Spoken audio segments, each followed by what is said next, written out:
Uy, kuya! Gandang hapon. Pogi mo ngayon Di kita nakilala. Grabe talaga, lakas talaga ng dating mo.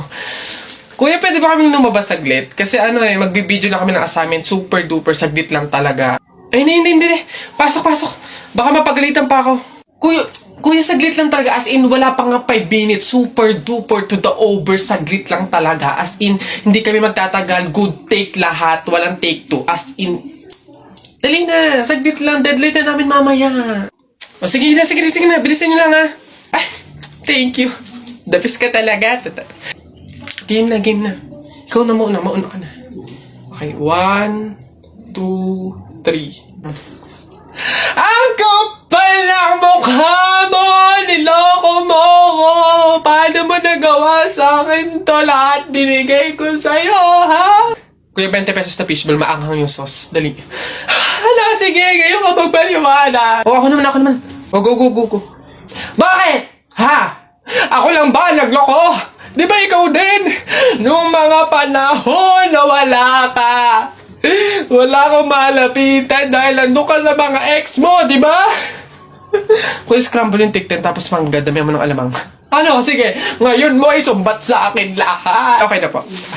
Thank you po. Hoy! Pasok! Ito pa. Uy, gagi na kita. Takbo! Kakabagot naman. Ay, pre! May challenge ako sa'yo. Ano na naman yun? Ay, wag na nga pala. Pang tunay na lalaki nga lang pala yung mga challenge ko. Wag na lang. Bakla ka nga pala. Wag na lang. Kulit naman, sabi ko, walang bakla dito, tol. Ay, we? Sige nga, duraan mo nga yung hawakan dun sa hagdan. Dali. Yan. Ang dali-dali lang yan. Minsan, hirapan mo naman, ha? Minsan. Dali-dali. Ita mo, ha? Wait lang, ha?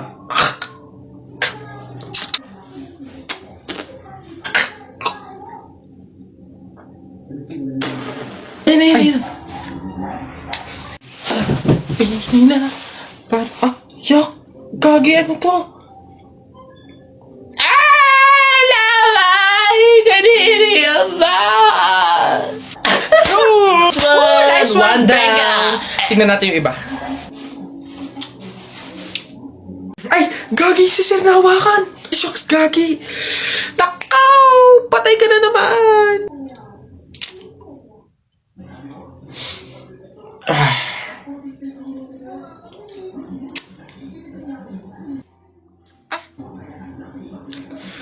Pumunta kayo sa guidance. Hoy, Jepoy! Bakit? Alam mo, sabi sa akin ni Christian kahapon, takting yun, niyayabang ka ata nun Ikaw daw yung kumuha ng mga itlog ng manok, tapos pinagbabato mo daw, papayag ka nun, tapos sabi sa akin nung isang araw, ikaw daw yung nagsulat ng bototoy dun sa kotse ni Kuya Eman. Papayag ka nun? Kung ako hindi ako papayag dun, sasapakin ko talaga yun. Sinabi niya yun? Nasaan yun? Panapok talaga sa akin yun.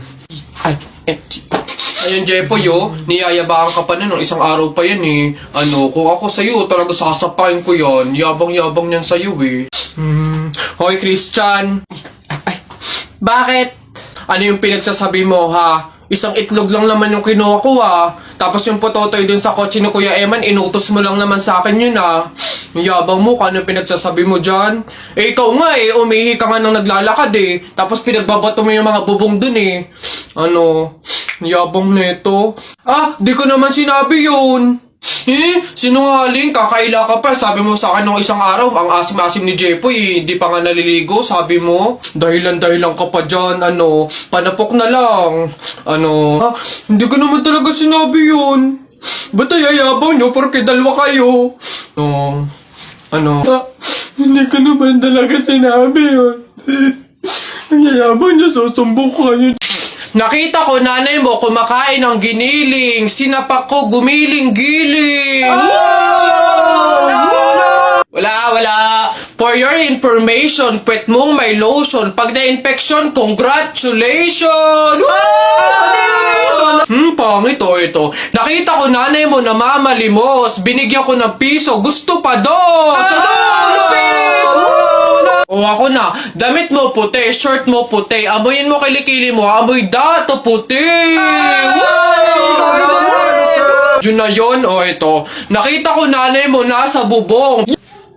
Ang binato ko ng talong shoot sa ilong! Sa flip, teka lang, meron pa. Hindi ako natakot sa bagyong Ondoy. Ha? Natakot ako sa nanay mong mukhang unggoy.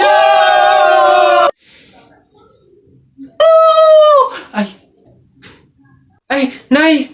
Hoy, ikaw na bata ka. Ano yung pinagsasabi mo dito? Tungkol sa nanay niya, ha? Anak ko ito So, ako yung sinasabihan mo, ha? Ay, Ate Flor, ano po yun? Mga flip-top lang po yun.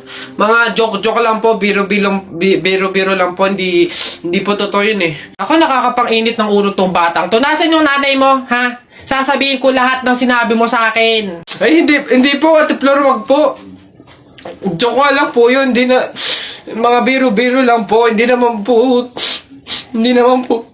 Totoo yun. Huwag po, Ate Flor. Ano ka ba? Lola. Nay. Hello po. Jowa ko nga pala. Ay, yan na pala ang jowa mo.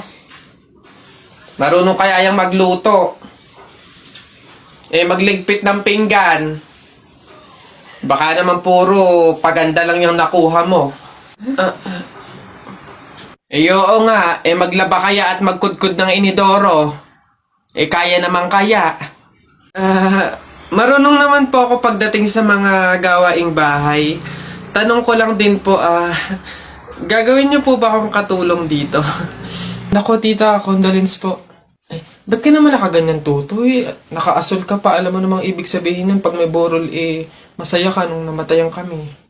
Baka pwede magpalit ka, ha? Balik ka na lang ulit.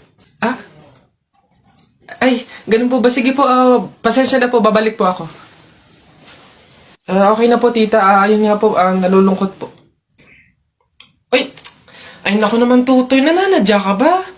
Nagpula ka pa talaga. Alam mo naman, ibig sabihin, pag nakapula sa burol, may galit ka dun sa namatay. Tuy, respeto naman. Pasensya na, pero palta mo yan.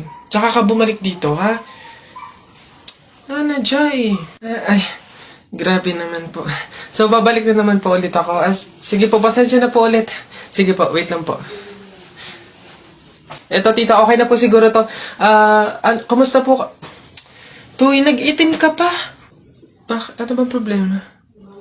Yung itim to, sa libing pa yan. Anong pinapakita mo? Anong pinapahiwatig mo na gusto mo nang alisin to sa amin? Na gusto mo nang ihiwalay tong pamilya namin, ha? Ay, hindi naman po sa ganun, tita. Sadyang hindi ko lang po alam na may mga color coding po pala pag may burol. Hindi ko po alam na may pamahiin po pala kayong sinusunod. Sige po, balik na lang po ulit ako. Sure na po, totoo na po. Sige po. Ayan. Pagod. Okay na po to, tita. Yung grabe condolence po, nakikiramay po ako. Sobrang nalulungkot po talaga ako. Saan po ba dito yung tayaan? Doon po sa dulo. Sige po. Salamat po. Laraw ko. Jepoy, bakit ka umiiyak? Yung tatay ni Mark Juntay, tinalo ko sa flip-top. Nasaan yan? Parintupi! Nasa ka? Lumabas ka! Sino ba yung maingay na yun? Aba pare, umiiyak yung anak ko dahil tinalo mo doon sa flip-top na yan. Paring Albert, hindi naman sa... Abay daw ako papayag, short mo gold, brief mo gold. Sumbong kita sa nanay mo, nanonood ka ng ball! Yo! Aba pare, ikaw nagpasimula, panindigan mo yan ha. Pangit ang nanay mo, pangit ang tatay mo, kaya ang anak mukhang kalamay. Kung gusto mo ng pangit, huwag mo kami idamay! Wala, nakita ko tatay mo nagbabasa ng science. Sinapak ko, nag-super science! Ito pa paring Albert. Nanay mo pangit, tatay mo pangit. Ano ka, exempted? Sus! Nakita ko tatay mo, nanay mo, teka pre, wala na, utal-utal ka na, umuwi ka na lang, magpalobo ka na lang ng sipon, pero eto, teka, baunin mo. Piso-pisong malupet, ikay nagpagupit sa tatay mo, malupet, kaso nga lang walang puwet!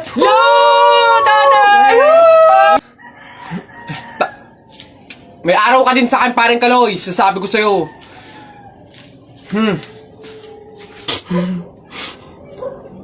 Anak, Jepoy, Pasensya na, talo tayo. Buti naman anak, makakalipat na tayo ng bahay.